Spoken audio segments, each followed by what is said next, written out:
I remember room 21B. The walls were a dull gray, the air thick with chalk dust and something chemical. This was my high school chemistry class. I sat in the third row, trying to disappear. The teacher wrote equations, covalent bonds, molar mass. The words floated past me, meaningless. The periodic table hung on the wall, a grid of boxes. I never thought about what helium was, or the fire inside sodium. The elements were facts to be stored, soon forgotten. My heart wasn't in it. I'd leave room 21B and feel relief. Outside, green leaves and blue sky reminded me chemistry was supposed to explain all this. But the chemistry I learned in that gray room had nothing to do with the beauty I saw around me. The problem was a deep disconnect. On one side, the world I lived in, full of color, feeling and life, the warmth of the sun, the taste of an apple, the smell of rain. These spoke a language my soul understood. On the other side, chemistry, abstract symbols, cold numbers, H2O. That's what they called water, 2 letters and a number. How could that capture the feeling of a cool drink on a hot day, or the power of a crashing wave? The formula felt like an insult to the real thing. School taught me to translate the world into formulas, but in the process, everything important was lost. We broke things down, but never put them back together in a way that made sense to our hearts. So, I walked away from chemistry, believing science was for minds content with numbers and rules. I thought the deeper truths of life lay elsewhere: art, music, philosophy. I never imagined the key I was searching for was hidden in plain sight. It was right there, in that periodic table on the wall. I just needed a different kind of teacher. I needed a new way to see. Years passed. The memory of room 21B faded. My search for connection led me deep into the jungle. There, a wise elder introduced me to a sacred vine, known as the teacher. In a candlelit hut, I drank a bitter brew and waited.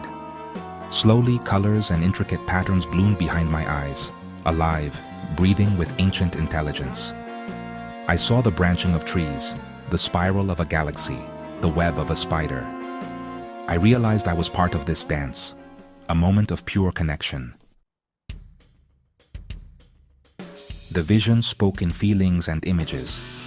I saw the birth of the universe, a point of light and energy exploding into existence, not chaos, but a birth. Simple particles formed, swirling in a cosmic soup, drawn together by a longing. Hydrogen, the first atom, filled the universe with potential. In the hearts of newborn stars, hydrogen fused into helium, a sacred act of creation. Stars became cosmic forges, creating carbon, oxygen, and all the heavier elements. Each element was born in a moment of fiery union, a beautiful, violent, holy dance. Stars lived, created, and exploded, casting these elements into space. Stardust gathered to form new stars, planets, rocks, water, and air. I saw this stardust become soil, plants, animals, and finally, me. I understood, beyond intellect, that I was made of ancient stardust. The same carbon, oxygen, iron forged in stars, now lived in my body, thinking these thoughts. The periodic table was no longer a chart. It was a cosmic family tree. Chemistry was the story of creation. I was part of that story. The universe was alive within me. I was stardust, awake and aware. The dance continued. The periodic table from room 21B appeared in my mind, but now it was alive. Each box was a portal, a window into a primordial force. The letters and numbers were secret names of ancient beings. I looked at O, oxygen, no longer just a letter, but the god of breath, the spirit of fire and rust. I felt its power, life-giving and life-taking, a holy mystery. Fe, iron, the god of strength, the core of our planet, the red in our veins. Sodium and chlorine, volatile alone, joined to become salt, an essential union.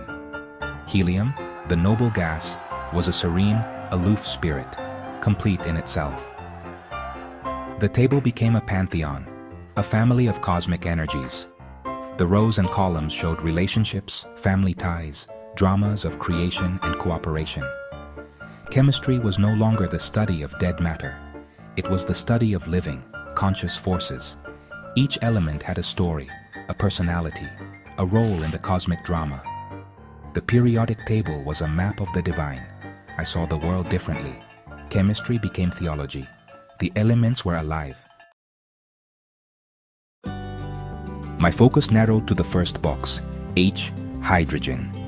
The simplest, the ancestor of all elements. In class, it was just the start of the list. Now, I saw hydrogen as the king, the firstborn of the universe. All other elements descended from it. Hydrogen is pure potential, a simple yes to existence.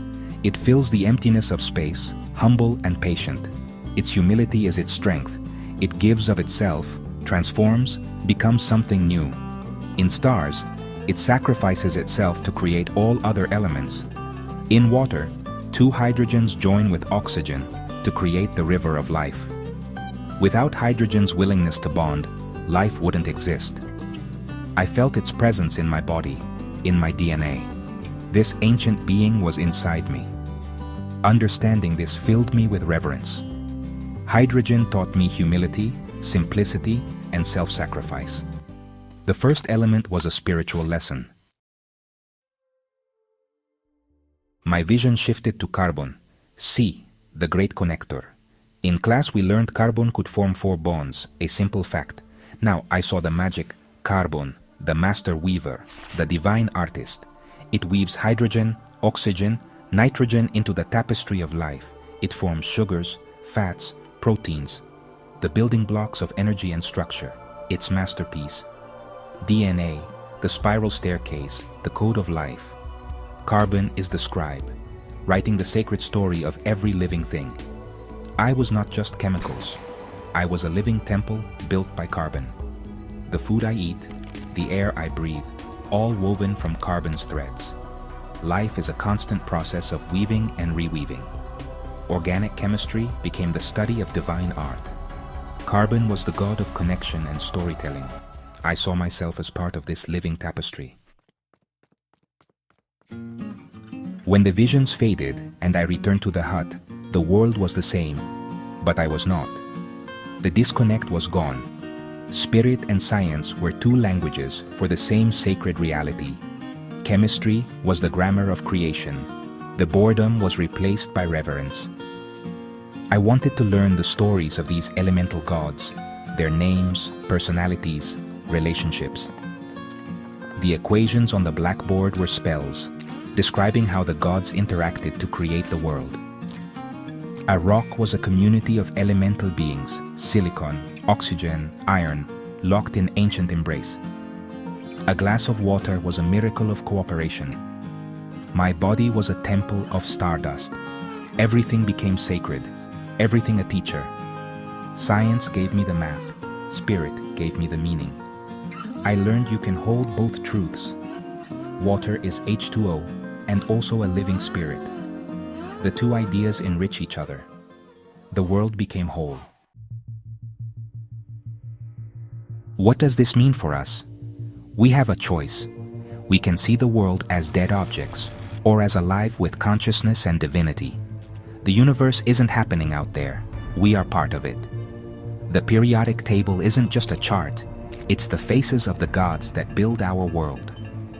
The iron in our blood, the calcium in our bones, the carbon in our DNA. These are our celestial inheritance. This shift turns a meal into communion, a walk in the forest into a visit to a living cathedral. A breath becomes a conscious exchange with the spirit of life. We are never truly alone. We are filled with ancient, intelligent forces. We are a collaboration of cosmic beings. This is the true gift of chemistry, the beautiful truth that we are intimately connected to everything in the universe. It's a path to knowing ourselves as a manifestation of the cosmos. So look again, at the world, at your own hand, and see the epic journey of the gods within us all. The universe is alive, and so are we.